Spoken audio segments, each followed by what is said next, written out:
De place aux tribunes pour la remise de brevets. C'est dans une ambiance cérémoniale qu'a débuté le triple événement marquant la fin des sessions de formation le lundi 11 septembre 2023 au sein du service des communications et des formations des forces armées. 29 stagiaires au total, dont 5 femmes militaires et civiles venant de plusieurs unités des forces armées de la République démocratique du Congo, notamment du service des communications et des formations des forces armées, de la force navale, de la force aérienne et du CETA ont été brevetés après avoir suivi divers cours tels que la prise de vue et la prise de son, le pilotage des drones, la réalisation ainsi que la photographie.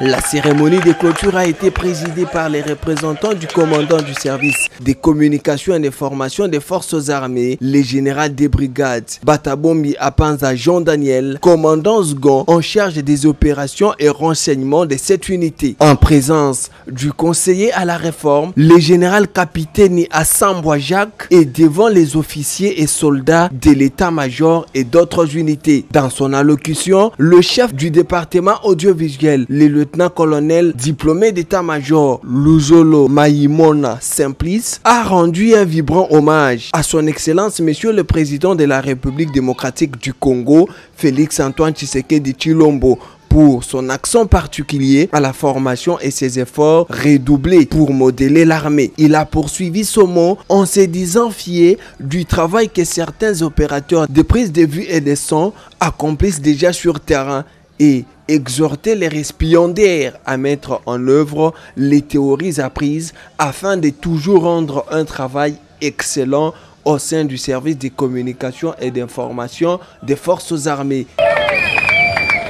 À son tour, le général Batabombi Apanza Jean-Daniel, commandant second du service des communications et d'information des forces armées en charge des opérations et renseignements, représentant personnel du commandant SIFA, a à cette occasion félicité les encadreurs de l'état-major SIFA. Il a aussi félicité les récipiendaires pour la discipline et leur assiduité et remercié le chef d'état-major pour son appui constant et visible au service des communications et d'information des forces armées dans l'accomplissement de ses missions. Le général Batabombi Apanza Jean-Daniel s'exprime ici. Le service de communication des armées a pour mission d'appuyer les opérations militaires, d'assurer la couverture médiatique de tous les événements qui se déroulent dans les installations militaires. Mais au-delà de ça, pour bien faire, il faut avoir un personnel qui soit bien formé. C'est la raison pour laquelle nous organisons des formations dimensionnées.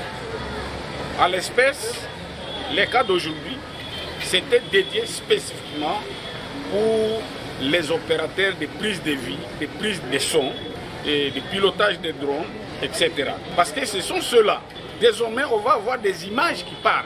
Plus on a des images qui sont captées de manière professionnelle et toute personne qui va regarder, il saura lire ce qui se passe. Donc pour nous, en tant que commandant, c'est une grande satisfaction parce que nous voyons les personnels que vous venez de découvrir là, personne ne peut prétexter qu'il est encore aujourd'hui comme il était venu.